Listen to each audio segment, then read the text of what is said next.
here today with Dr. Scott Stevenson. He has a PhD in exercise physiology, applied exercise physiology. He's pretty much written a book on bodybuilding, so I'm sure my viewers will like this a lot. He's a very humble man, and he's probably too afraid to admit it, but he's done a lot of great stuff for the art of training in bodybuilding and also dieting as well. So he wrote the book, and it's called "Be Your Own Bodybuilding Coach." It explains itself. It goes into detail of what you need to do, how you need to tweak things as you approach the competitive stage. And with that book, he also created something called fortitude training. I'm not sure which one came first, but his concepts on that are absolutely brilliant, and they really do outline key features of a successful training plan. And you just got to look. He's trained people like David Henry, elite bodybuilders. There's quite a few others. We might be able to discuss that if we have time. But yes, I'm not going to go into it anymore. Most people probably already know who you are, so I'm not going to babble about how great you are. But yeah, so my first question is about your training methodology, the fortitude training. Right. So could you perhaps outline that and perhaps the basic concepts of that? Yeah, fortitude training was first, by the way. That's maybe 8 years old now, maybe a little older, and then the Be Your Own Bodybuilding Coach book.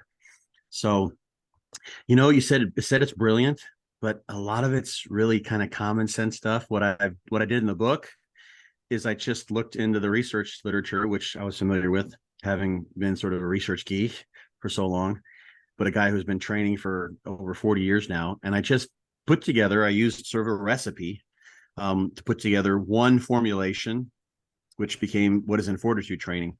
And I'll give some credit, actually. So one of the precursors to fortitude training in my experience was doing DC training for a while. And then I learned some things and that led me to formulate fortitude training in a way that at least matched me and a lot of experiences having in training people. But a lot of it's just basic common sense and things that bros have kind of known for the longest time, literally.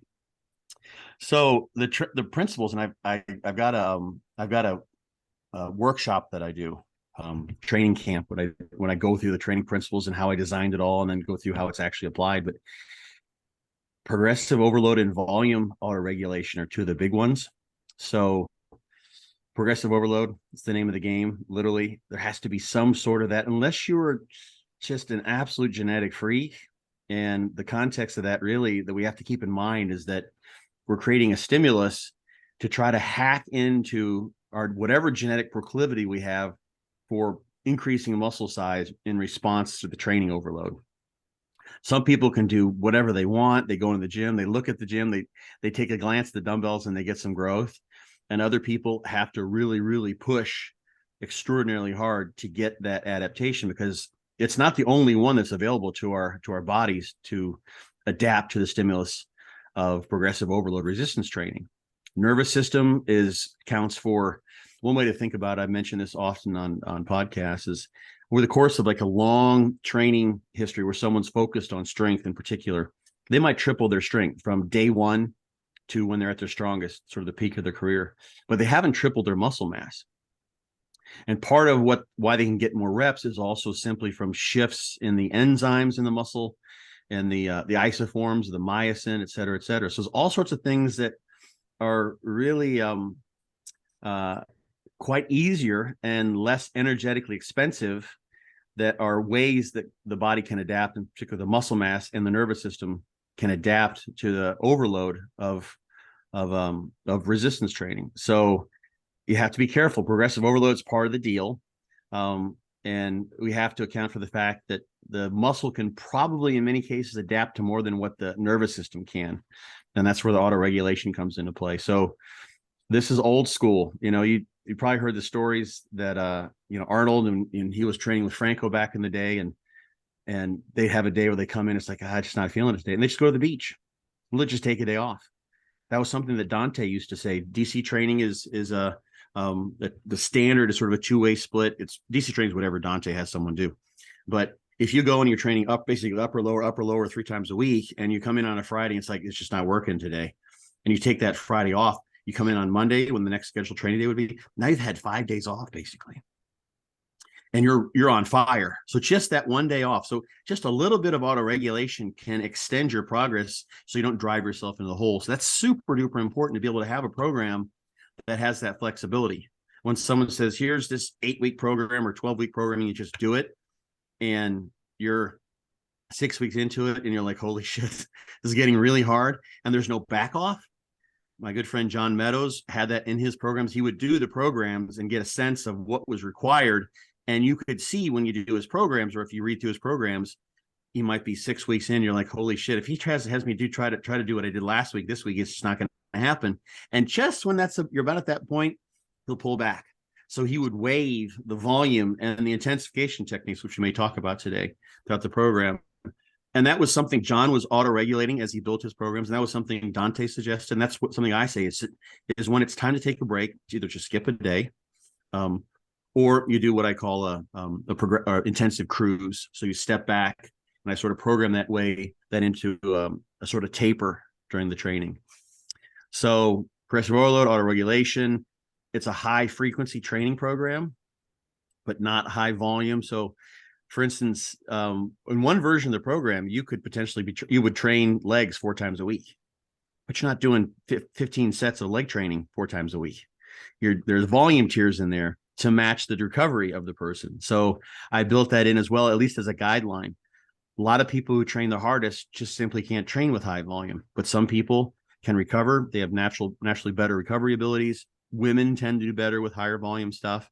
Women, of course, tend to love legs. The turbo version of fortitude training is one that the women really love, because you're choosing your exercises to match what you want out of your training. So if you want to hit glutes, let's say if you're a wellness competitor, you could do glute centric squats, wide, feet pointed out, glute centric deadlifts. If you're going to do some back training too, make it a lower body type of thing. You're putting your legs high and wide on the leg press. You're doing all of your glute exercises, contorting every machine in the gym to make it a glute exercise. And that could be done 4 times a week. The reason why I sort of chose it or designed it as a higher frequency training program, a couple of reasons. And this is a whole other podcast right here. And I've gone into this on other podcasts. People can look up sort of my ideas on what I think might be the case why really genetically elite people generally just train with sort of a bro split or a pro split. They've got the genetics for that. They've got more satellite cells that are stimulated in a better way to allow them to progress and adapt over the course of 5 or 6 days of training. It may be that people who don't do so well need a more regular stimulus. And if you think of this sort of teleologically, you can think of various adaptive processes in the body, like getting a callus on your hand or getting a suntan, things like that. If you wanted to get a good, nice suntan, you wouldn't just go to the tanning booth for like an hour on Sundays and fry yourself, then expect to be tan. You do a little bit each day. So I've had the sense and sort of seen that in myself and others. And we see it, for instance, in weak muscle groups that respond to higher frequency training. So I picked this made this a high frequency training program because I would guess, and we know that there's definitely seems to be a difference between some individuals who do better with higher frequency versus lower frequency. There's a couple studies that I also talk about in that context, but I would guess that a lot of people are intermediate or so who are now having to figure out why it is they're not progressing can, in many instances, do better with a higher frequency training program. That's what DC training was. That's what fortitude training is. The literature suggests perhaps there could be something there in terms of frequency. So I made it high frequency. So that's another principle, but it still has to be auto-regulated in terms of volume and the exercise. So you don't go and do squats Monday and do squats Wednesday and do squats Friday, for instance. You have to be smart about it and rotate the exercises. So that's another principle. I'm blasting through the principles here. So let me know if you have any questions. But variety, or variation in stimulus is what I think is actually underlying progressive overload. So the reason why that works is you're doing something you haven't done before. Same thing, and you get sore. Let's say you had a hell of a workout and you beat your previous best, and the next day you did that. Same thing happens if you throw in a novel exercise you haven't done before. It could be for various reasons, but it's a novel stimulus. So having a variety of exercises is important. And the research kind of suggests too. There's one particular study where they looked at hypertrophy of all the quad muscles and found a better overall growth adaptation when a variety of exercises were employed. We know from EMG and MRI data that certain exercise activate certain muscles better. And plus, for individuals because of their biomechanics, because of their natural tendencies to use accessory muscles or auxiliary muscles more so on certain exercises. They need to find the exercises that work for them. So exercises, in large part, are not pre-programmed. It's totally up to the individual. You find the ones that you grow really well on. When you're progressive overloading, just hitting the basics, which work for most everybody. You get brutally strong on squats or leg presses or a standing squat that you really feel, you're going to probably grow in most instances. So I have variety in terms of exercise selection, and then variety in terms of set types. And I've got 3 different set types in there. The loading sets, which are heavy, hard, progressive oriented type of cluster set called a muscle round, and then pump sets, which are very sort of intuitive, maintain tension, try to have a metabolic stress type of stimulus. This is kind of go in there and just sort of try to focus the muscle. Don't do a squat, for instance, when you're trying to hit the quads. You might do a knee extension or a sissy squat or a sissy hack squat or a somersault squat. People can look up those last 2 if they don't know them. They're really fun. So those are some other principles. Looked like you had a question though. I saw a little question mark pop up above your head. One did pop up. Yeah. Yeah. Everything you pointed out was brilliant there. Especially the aspect of auto-regulation. So your recovery is going to change over time based on how you slept at night, what you're doing, stress throughout your life. So that's what I love about your program. It's not, here's your program, just stick to the same thing forever. There's ways of regulating it so you can perform better in the long haul, which is, I think, is crucial. I think recovery seems to be the bottleneck in most people's training. Do you agree with that? Or it's everything essentially. The thing that I've mentioned a few times here recently, and Mike Israetel talks, he has his concepts related to maximal recoverable volume and what have you, but the difference between what an optimal load would be relative to this person's ability to recover and what they can repeatedly do and come back in the gym and at least survive the next workouts, there can be a huge gap between those things, I think.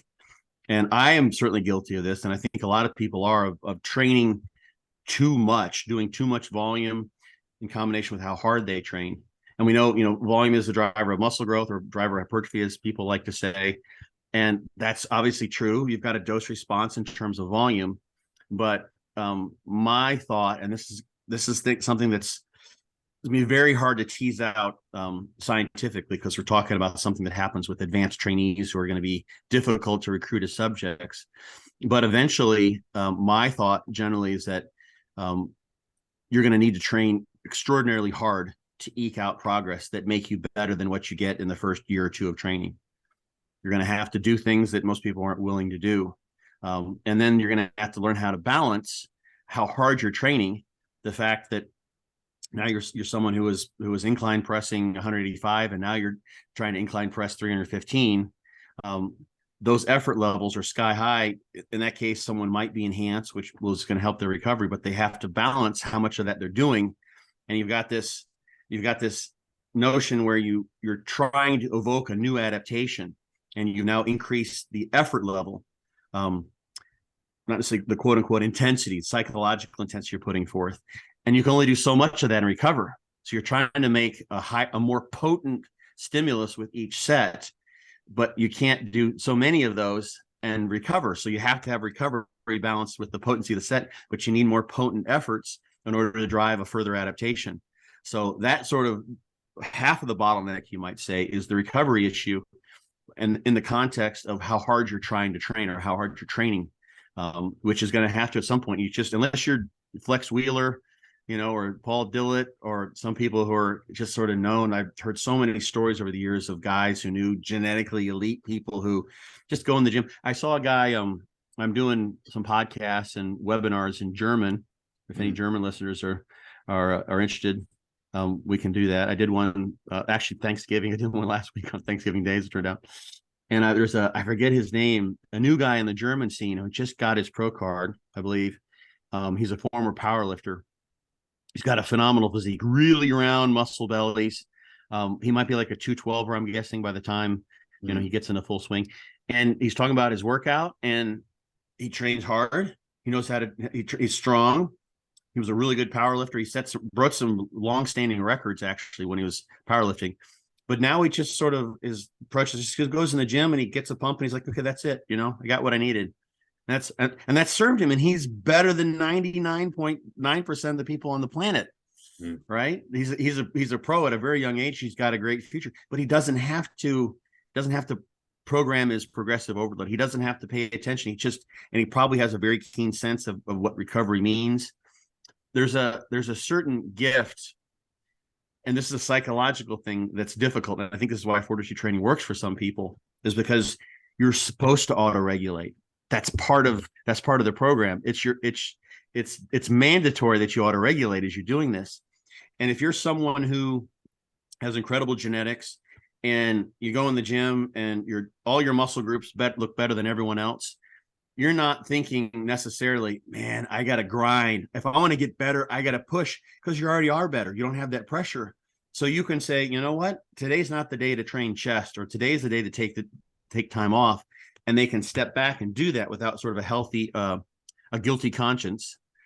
And as a less than genetic elite person, it's hard to do that, because you're probably in some part, the reason why you're doing bodybuilding is you like to drive hard. You're maybe a bit obsessive compulsive or what have you. Your personality traits have brought you to this sport because you're a little bit crazy. You got some screws loose, right? So you like to do that. You like that challenge of, okay, I'm going to push when my body tells me no.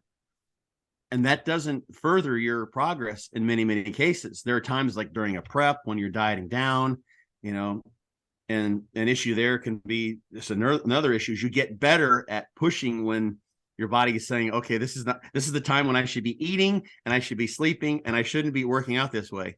So that's a switch you need to be able to flip on the appropriate time. But when you're trying to make progress in the gym, when you're eating in excess, you're moving forward, then you need to be able to auto-regulate appropriately. And the thing that I built into fortitude training, the standard way I set up the blasting and the cruising auto-regulate or periodization, is that it's basically a 3-to-1 ratio. So you go 3 weeks and you just killed it and you're like, shit, I need a little break. And you would take a week off. And this matches really well with what I was finding sort of in the trenches. But most people can go 4, 5, 6 weeks.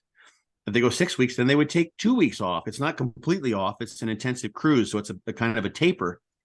But you don't lose any progress. If you go 6 and take 2 off, it's the same as you went 3 and 1, 3 and 1. You're in the same place.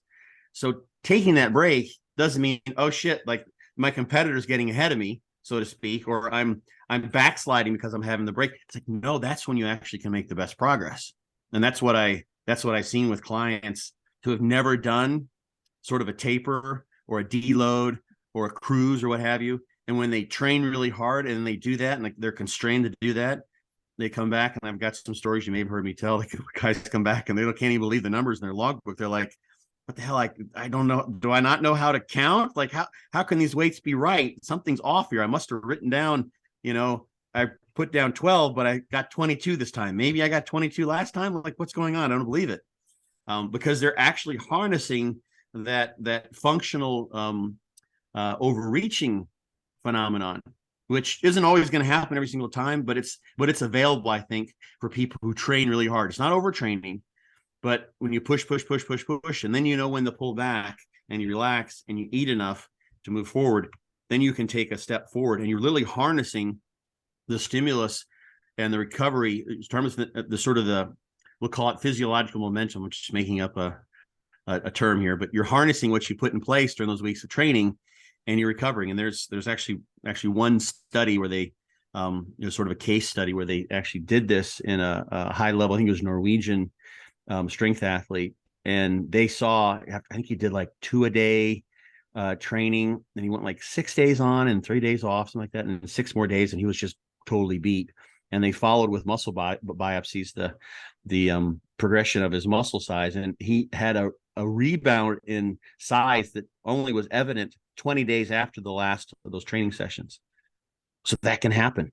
It's a long, slow process. So that's in place too. The recovery is super duper. It's everything. If you don't recover, you're just going to stand still. You can beat yourself up for years on end, and I've done that. But if you don't recover, you're not going to move forward. Yeah, I completely agree. I mean, the way our minds work, like you just said, is we're kind of crazy. We want to do more and more and more. We want to do more so we get more results, but we end up, like you said, just hitting that wall.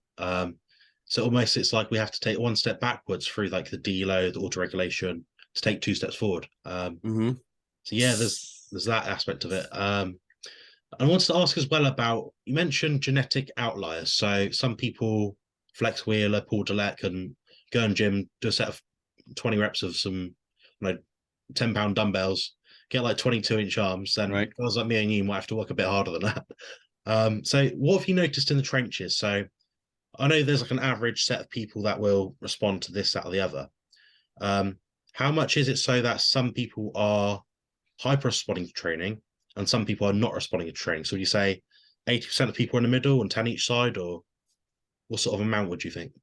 It's a normal curve, Mm. right? So it's not like it'd be nice if it was if there were like a discrete number of genetic polymorphisms, let's say, that if you got 3 or 4 of these, you're going to be you're kind of an outlier. But it's just kind of a spectrum. Mm. So you're going to have some at the one end, and you see this in the literature where they looked at muscle strength, muscle size. There's a study that we had like 500 or maybe it was 800 subjects, multi-center study, and they looked at changes in strength and size. I think it was in the elbow flexors over the course of 12 weeks of training. Excuse me. And it was normal curve. They had some non-responders in both cases, strength and size, and they had some that were extraordinary responders. So everyone's going to be, somewhere along that spectrum.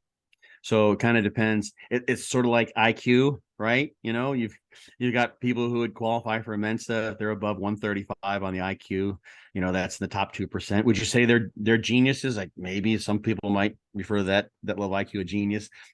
How do you know when someone is an extraordinary responder? In a study, you would use that. You would have someone who's an outlier, and their genetic tests or it's typically something you can sort of see. You've got some person who's, in this case, more than 3 standard deviations beyond the mean response.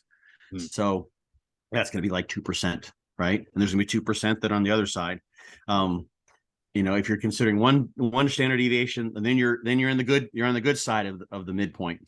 So it's totally variable. The thing that we're getting, I think, more and more of now, because the world is becoming so small, bodybuilding, I think, is it's multicultural.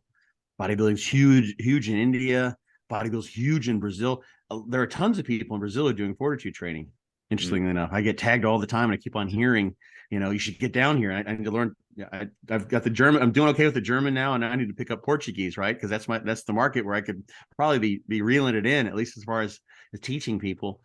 So it's everywhere. So you're able to find these outliers and make them excited about the proposition of being a bodybuilder, right? I think a lot of times you see this, and it happens too with a lot of really good bodybuilders, not all of them, but we don't know so much about them, is that they've got these genetic gifts and it comes easy to them. So they don't value them, right? So they don't take them on. If take the kind of the opposite example, the kid who got sand kicked in his face, right? And he's like, oh, I'm never gonna let that happen again. He got beat up, blah, blah, blah. And all of a sudden, a magic wand were waved, and he all of a sudden got, super genetics for putting on muscle size. He would value that like nothing else. He would exploit that. He would just go to town. I mean, that's sort of, Ronnie Coleman never had sand kicked in his face. I don't imagine, but he's someone with incredible genetics who just had incredible worth ethic and obviously a love for training. And so he was a machine. Like you've probably heard he's been asked, like, so how many times did you cheat on your diet? And he's like, never. Like, he never missed a meal, like nothing. It's just like, what are you talking about? It's like how many times did you jump off your roof onto your head? It's like, why are you asking me that? Like, it never occurred to me. So that's what happens when you have extreme genetics and all the other pieces put together. But I think there are a lot of people who have great genetics, and you see this. I mean, this wasn't the case with Dave Henry, but I've seen this in working, because you mentioned him. So I'm not gonna, people don't think I'm talking about Dave, but I know of instances of really high level pros, and I know coaches, for instance, who don't want to work with high level pros because their experience has been that they can just kind of do whatever they want, and they're better than everyone around them. They're the biggest fish in their pond by far. And that's not going to, once they get to the top echelons, they're not going to outwork anybody. because a lot of people at the very, very tip top are out working, and some of them aren't even willing to work necessarily because they haven't had to work, so to speak. And you do have people, that those two examples we mentioned where, I mean, who knows how Flex really trained all the time, but he was sort of known. That's sort of the rumor, and who knows how much truth there is to it, that he's not known that like Dorian Yates is known, and there's probably a reason for that, right? So who knows? Maybe he would have done too much if he trained like Dorian. Maybe he would have torn a bunch of muscles. I don't know, but I think there's to be able to know how many outliers are out there is kind of hard to know, because a lot of those potential outliers don't exploit their extraordinary potential because it's not valuable for them. I had there were a couple kids that I grew up with who both were just like ridiculous. Their intelligence was off the charts. One guy was just like, he's the kid who looked like he was sleeping during class, and he'd get called on, and he could just mutter the answer to whatever question was asked, regardless how difficult, every single time. It was all boring to him. And there was another kid who was kind of a buddy of mine for kids for a while, and he had taken some sort of a, like maybe it was a Wechsler IQ test or something when he was a child, and his IQ was like as high as topped off. It was 160, 170. And there was another kid in our school who was the same age, but they moved him a year ahead. So he was a grade ahead. So I didn't have any classes with him. And they were like basically scored equally, I think. And he went on to he went to one of the top engineering schools, and he was like top of his class, et cetera. And he just absolutely, he used his intelligence, and he could do whatever he wanted to. And the other guy, he just didn't, it wasn't important to him. The world was so easy to navigate that he didn't make use of that. So last I saw, he was working at a department store back in my hometown, selling electronics, something like that. And he probably could take every single one of those pieces of electronics apart and put them back together blindfolded, right?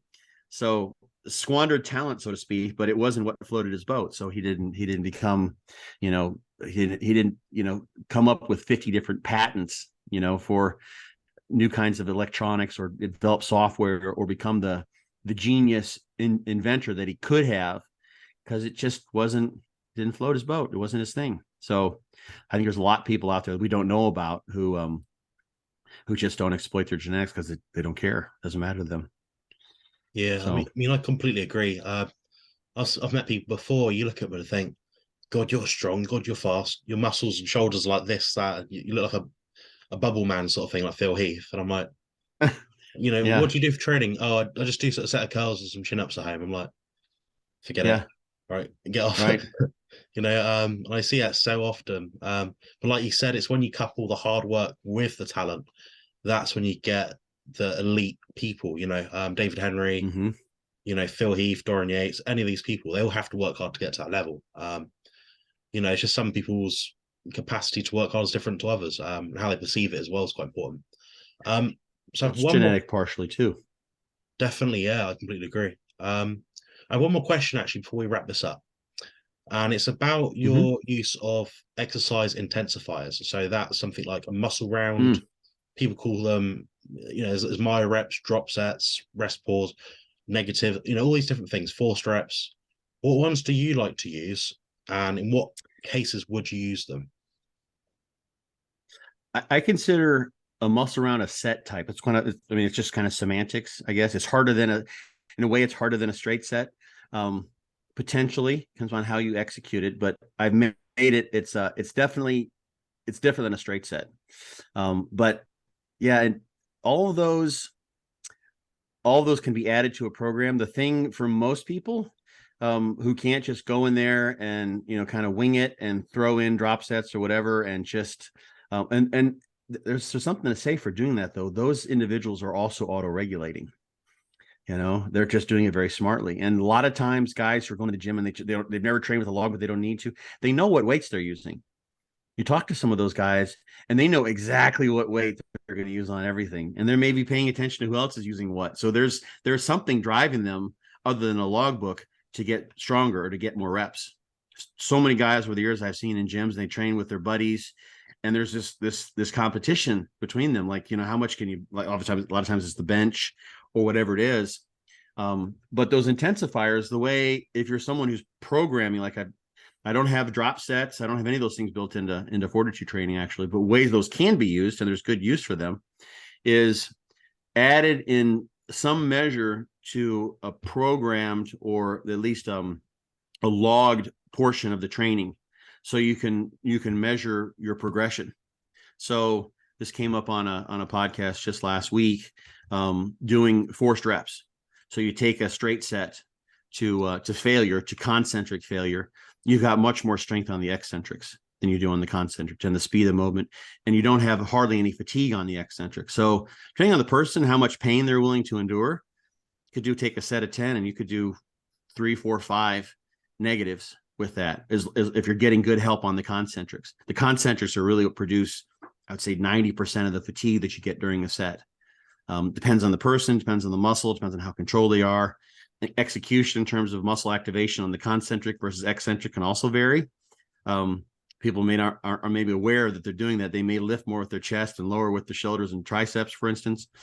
But if you do, and you're programming in, let's say, a top set, that's the one that you monitor for progressive overload, you might add in intentionally, say, force reps as your quote unquote intensifier, where you do 3, and the rhyme or reason of that, the rule for that, is those negatives are as excruciatingly slow as you want them, as you can make them, or maybe they're 3 seconds, or maybe you do as many as you can, where your partner is counting 0, 1, 2, 3, and when you get the help up and the 0, 1, 2, it goes down. Okay, then you're done.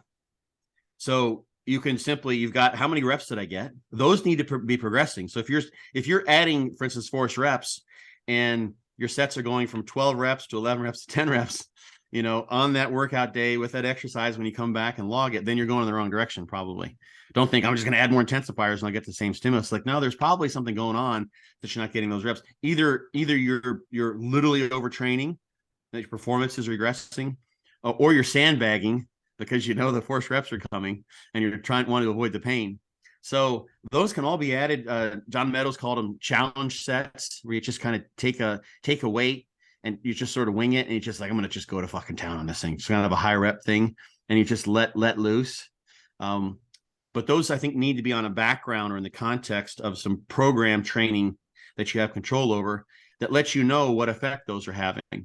So the nice thing about those too, psychologically, even of course, adaptation, they're going to provide a stronger stimulus.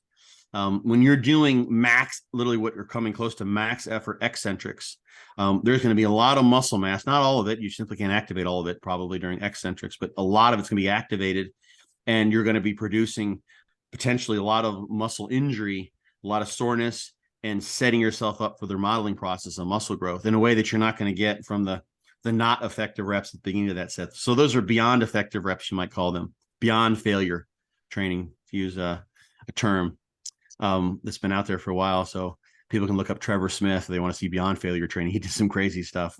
So it kind of depends on the person, depends on their mindset too. Some people just don't want to do those things. Some people look forward to those things, right?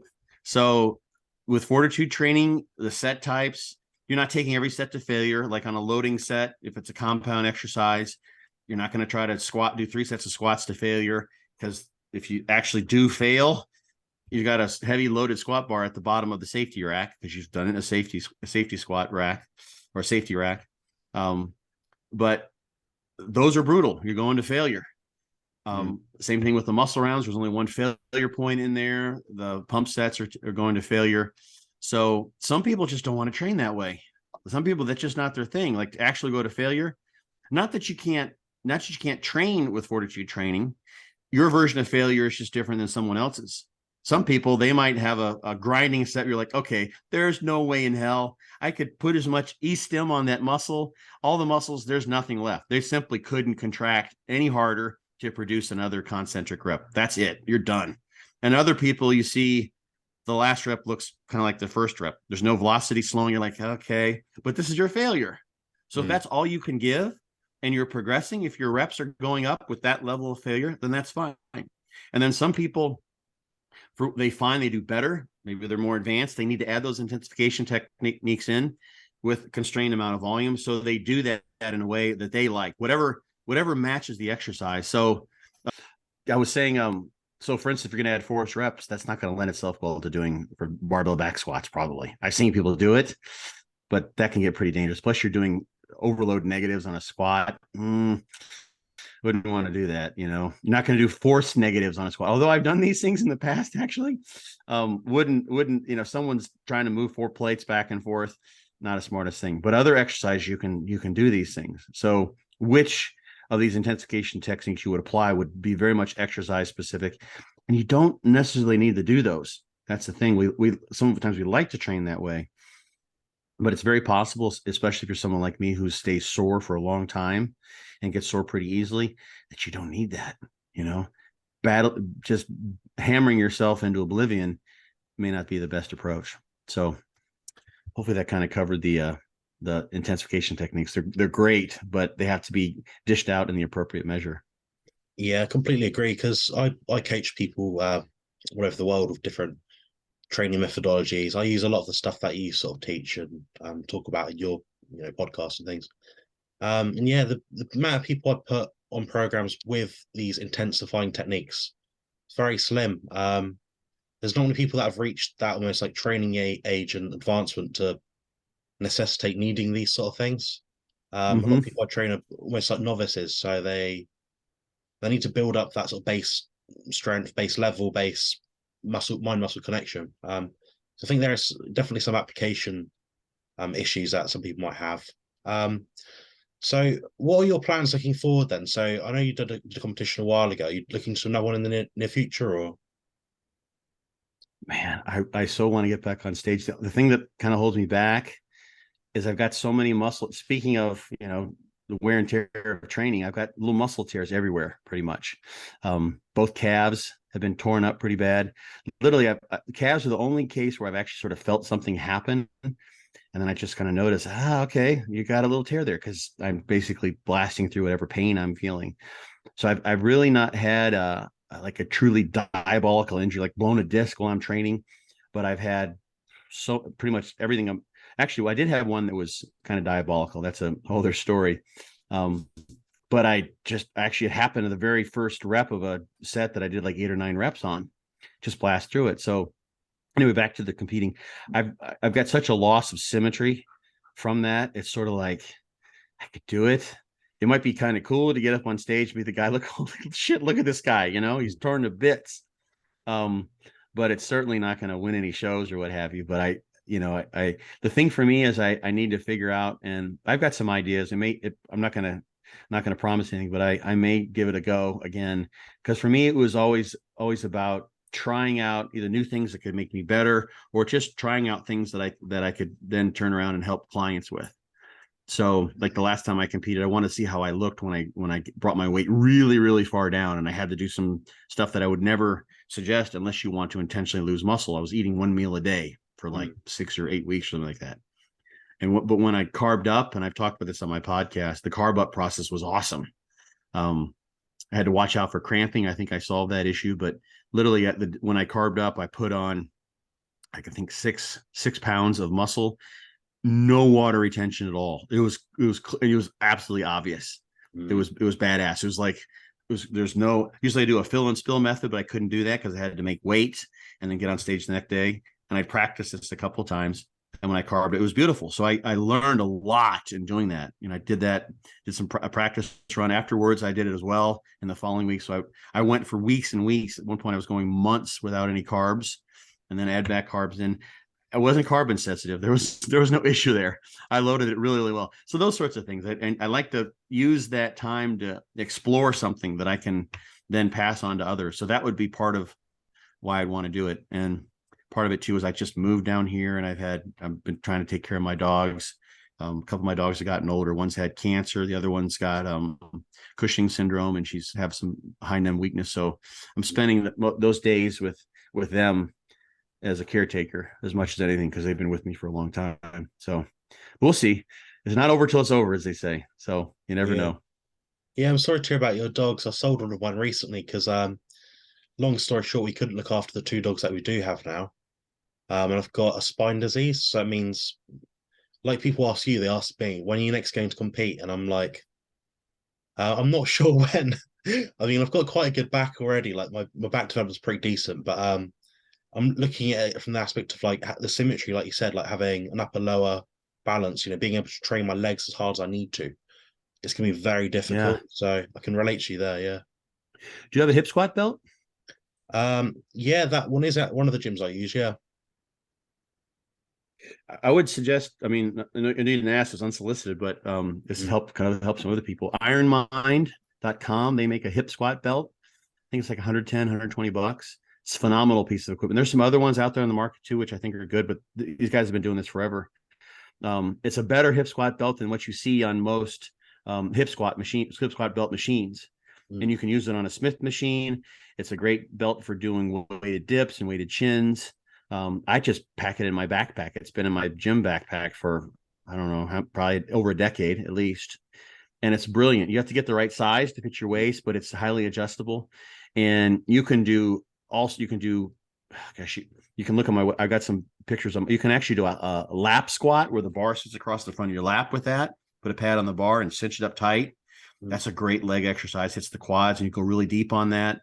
You can do all sorts of deep squats on a Smith machine. You may have to get up on some boxes so you can go deep down, but because the weight's secured around your pelvis, it's not going to load your spine. And I'm not sure, I don't know your injury, of course, but for many people with low back disc issues, for instance, this is a lifesaver. And you can train your legs really hard because you're not limited by lumbar pain or strength. It's all in the legs. So there's a workaround there for sure that might work for you, because you can do that any place. You do it at home. If you got dumbbells, just throw a dumbbell on the loop and go to town. So yeah, Yeah, that might. So that now you sounds got like no right. excuse. Well, yeah, I mean, I can still train legs pretty harder than most people can, but it's like the Yeah. limiting factor is does seem to be my back. I do need to get back in that other gym where they've got like a hip squat sort of machine and get like a Mm-hmm. belt like you just mentioned, and I can really go to town then because it definitely does limit my training. It's frustrating because I can't really put any videos off of me doing legs because it's not that exciting to look at, unfortunately. Oh, you mentioned as well about the Smith machines. So a lot of people have Hmm. a pro Smith machine or against Smith machine. What do you think like the pros and cons are? And is there a point where someone will have to use it more so than free weight? So this is sort of my take on that whole, barbells are better than controlled machines. Depends on your athleticism in the sense of how well you can activate target muscles with the squat. We're talking about hip structure. Are you set up like Tom Platz? So there's something to say for just how well you're biomechanically suited for squatting or for using free weights just in general.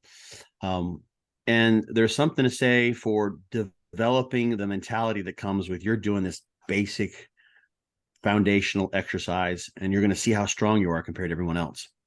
So you're out there, there's no like, I'm doing a machine and no one's really paying attention to whether I have 100 pounds on the plates or 200 pounds on the plates.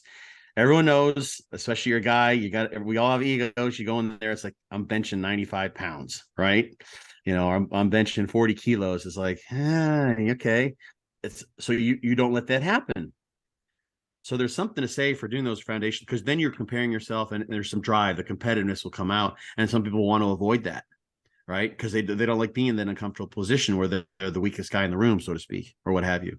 So I think there's something to say for doing those and trying to figure out how to get strong on those. So I spent like a solid decade. So I'm squatting every week, literally. And I got up to where I was able to do two between 90 degrees and parallel. So somewhere in there, which what I thought felt best for me. I was doing like 585 for sets of 10. My legs didn't grow. My ass got really big, but I didn't get good legs from doing that, and I tried everything with the barbell squat. And just for me to be comfortable, it had to be kind of low on the back. It's just the way that I'm built. And so if I go into a Smith machine, I can go deep and do them more like an Oli squat. That suits my biomechanics. But there's something to say for what I learned in terms of mental effort that comes forth from having to manhandle that free bar that's sitting on your back that wants to crush you. So there's, I think, a psychological training that comes into place. And then it's just learning. You also have to learn under more difficult conditions how to activate the target muscles. So how to learn how to do a squat or figure out how to do a squat that would work for you. I can do like a high bar squat. I don't have a chance. I've trained at home a lot. And now with my shoulders, and I figured this out after fucking up my shoulders enough times trying to squat with putting my hands back like that. I can put my arms around when I'm bigger, because I haven't competed well, but when I'm bigger, I just can't get my arms back there.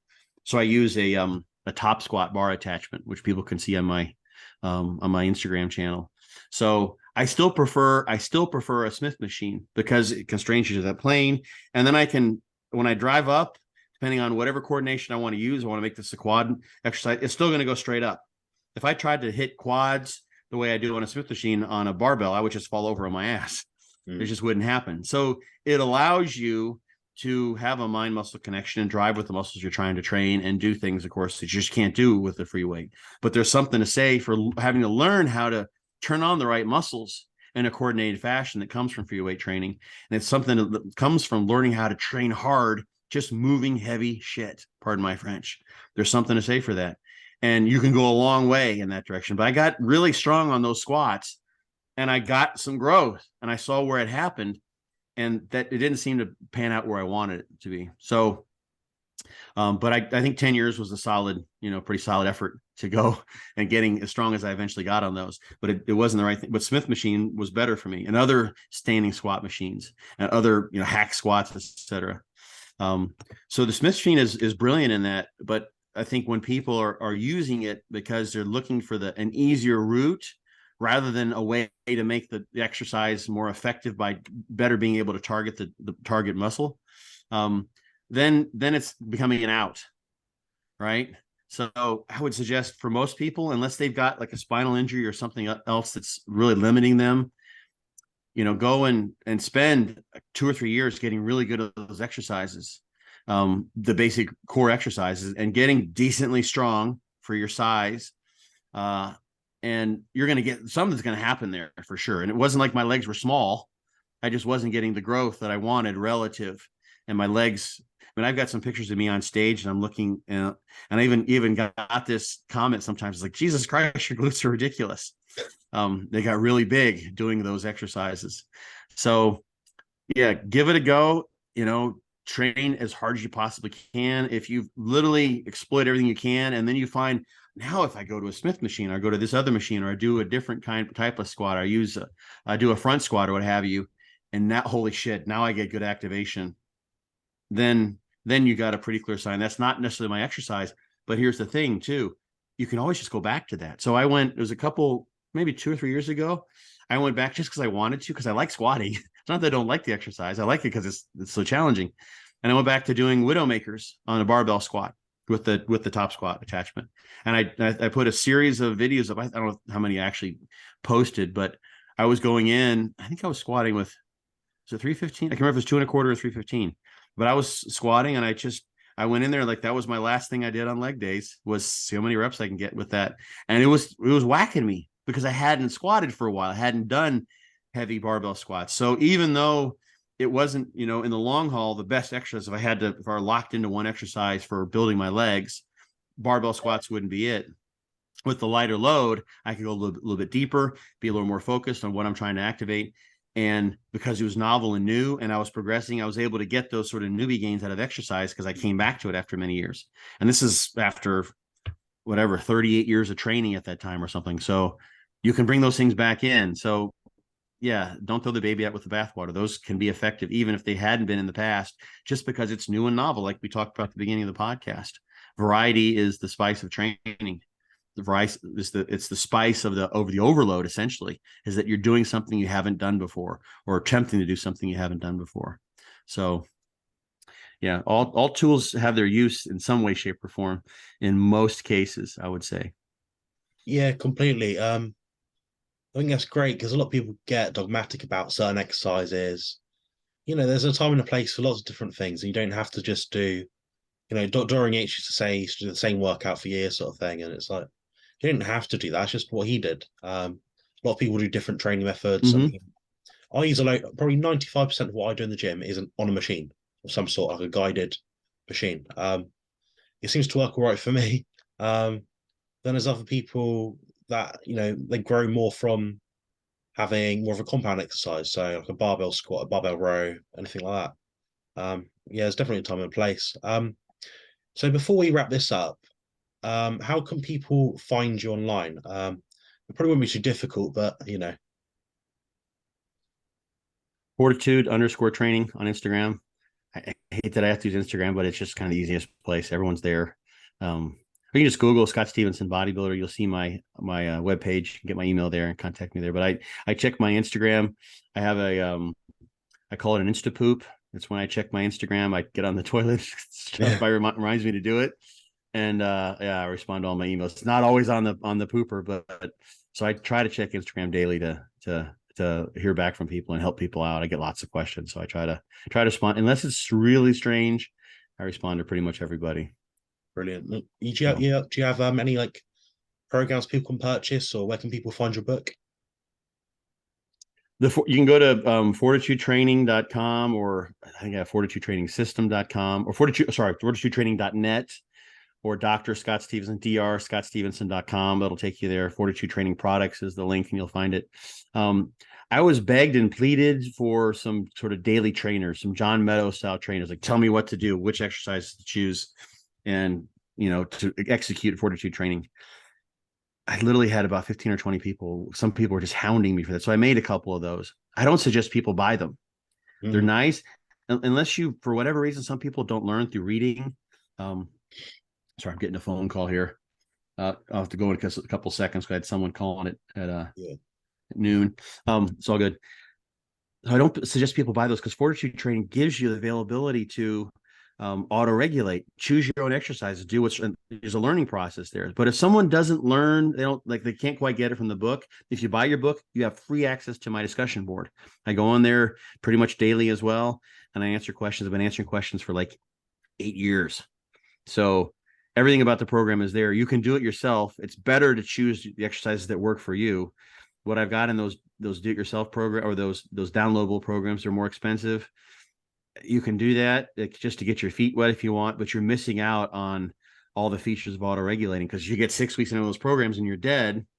Well, then you should skip ahead to the cruise. But the program tells you that there's a 7th week and an 8th week. It's like, that's not smart. So yeah, know thyself, trust thyself, I think, is part of what I suggest people do with Fortitude Training. It's cheaper to buy the book. It's $20 as a PDF. And I will make sure you understand it, because you just go on the discussion board. If you're willing to get on there and register and send me a message, I'll hook you up, make you a full-fledged member. It's free. As long as I'm alive and kicking and doing the website, you can ask me all the questions you want. But first, go and Google everything that I can imagine, or search on the site, not Google. Although you could use Google too to search the site if you wanted. Everything I can imagine has been asked so far, but there could be some other questions I haven't answered. So $20 for the book, that's the way to do it. So that's what I would suggest. At least take the leap, learn it for yourself, and then you've got a program you can do whenever you want. When you don't have a coach, when you're down the road, you know how to coach yourself, which is obviously my big theme too. So Yeah, I love your passion. I love your approach towards this whole thing. It's you think about things outside the box, and you really do conclude it all together and put it into something that people can understand. This yeah, I hope so. talk has been very informative. I've gained a lot from it, actually. I'm not surprised, but I'm impressed that I've learned more than what I thought. So Oh, I really cool. appreciate your time. That's good to hear. I've served my purpose then. I appreciate that, man. Yeah, Even if no one listens, then we did something. So I'm happy about that. brilliant. Thanks very much. Cheers. Absolutely, my man. My pleasure.